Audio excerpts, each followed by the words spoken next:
machine.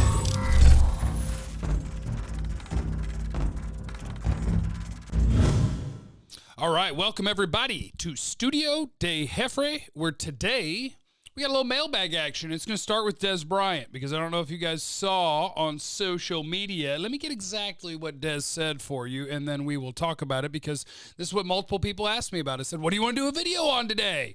And I got some suggestions, and a lot of the questions were about Dez Bryant, because Dez Bryant said, and I quote, "Give me the role they gave Witten. No shot at Witten. Let me play with Zeke, Pollard, Gallup, Cooper, Cobb, Jarwin. Think about it. In the meantime, I'm working." So, one of my questions here on the tweeter from @JVizzle, how can Dez realistically help the Cowboys offense, and what do you think the chances of him actually making the roster if offered a contract? I don't like to do this. You guys make me do this. I don't want to do this, but you asked the question. Dez Bryant's my favorite Cowboy of all time. I cheer for people who have things to overcome in their lives, and I think Dez did a great job of that. And watching him play was the most exciting brand of football that I've watched from a Cowboys receiver. I love Dez Bryant, and he's washed.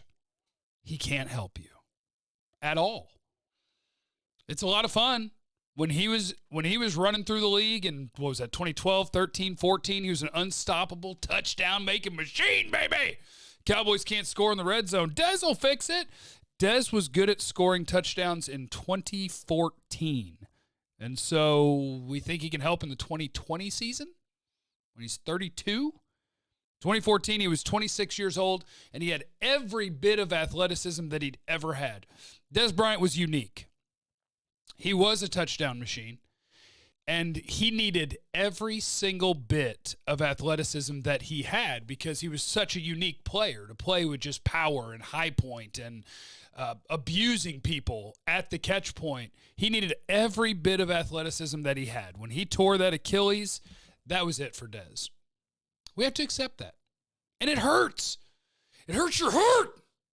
I love Dez. I wish that he could go out there and score touchdowns, but he hadn't been great at scoring touchdowns since 2014. That was over a half decade ago. We got to let it go, guys. We got to let it go. Go chase Gronk. If you want to chase a guy who's old and not really playing anymore, Gronk might have a chance of actually scoring some touchdowns.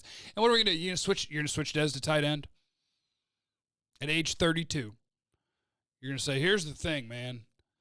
Let's totally change what you've done your entire football life and learn to run block from attached to. It's not. We got. Don't do it, guys. Don't do it. Don't do it.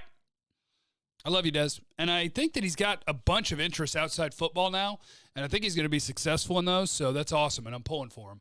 But it won't be for the Cowboys, and it won't be on the football field where he helps, okay? We got it? Check it out. So 2015, 16, 17. I mentioned in 2014, Dez scored 16 touchdowns. He was still the best touchdown maker in the entire league. For 3 years, there's no doubt nobody was better at getting in the end zone than Dez Bryant. Nobody was better at the jump ball than Dez Bryant. And in that 2014 year, he caught the ball 65% of the time when he was targeted. That's a good number for a guy that's that big of a big play threat, because he's going to have some contested catches that he's got to make. So to get 65% of the balls thrown his way completed, that's pretty darn good. So now, after that, 2015, when he missed 7 games with injury, 2015, he caught the ball 43% of the time when targeted. That don't work. 2016, 52% of the time that you threw it to Dez, it was a completion. And 2017, 52% of the time when you threw it to Dez, it was a completion. 3 years later, after an Achilles tear, you think that number's going up? That number ain't going up. We got to let it go. Hurts my heart, but we got to let it go. Okay, next in the mailbag today, where is my one about the Super Bowl? How do the Cowboys get back to the Super Bowl? Niners went 4-12 to the Super Bowl. Can the Cowboys do it? Of course they can. The Cowboys could go to the Super Bowl. You know what they need? They need to be able to draft Nick Bosa, number 2 overall. DeForest Buckner, what was he, like number 4 or 5, or maybe he was 6. Arik Armstead, you got to draft him. And then you got to sign D Ford. That front 4 is disgusting. And then Kellen Moore needs to turn into Kyle Shanahan. So the The Cowboys, the biggest challenge for the Cowboys right now is they need to nail an NFL draft. The 49ers rookie class this year had 5 guys that were big-time contributors. 5 rookies that were big-time contributors. So which path do you want to take? You could be, let's see, the Chiefs, what are they? Maybe the best offense in football. Baltimore was, but right up there is Kansas City. The most electric passing team in football is Kansas City.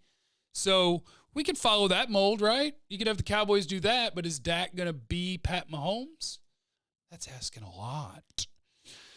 The San Francisco route, well, maybe that one's more realistic because Jimmy Garoppolo is good. He's well compensated, and he's good. And their defense is dominant. And their play caller is probably the best in the NFL.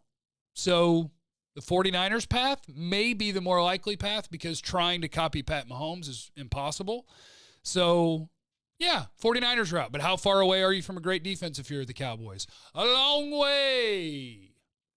You get a great edge rusher. Well, actually, that's going to be another video that's going to come out either later today or tomorrow, where we'll look at how do the Cowboys fit the contender blueprint and what exactly do they have to do to become a Super Bowl team. So make sure you're checking 1053thefan.com every day, and make sure that you are subscribed to the YouTube channel and leave in the comments what you want the next video to be about. How about that? That'd be lovely. And I'll catch you guys on the radio, okay?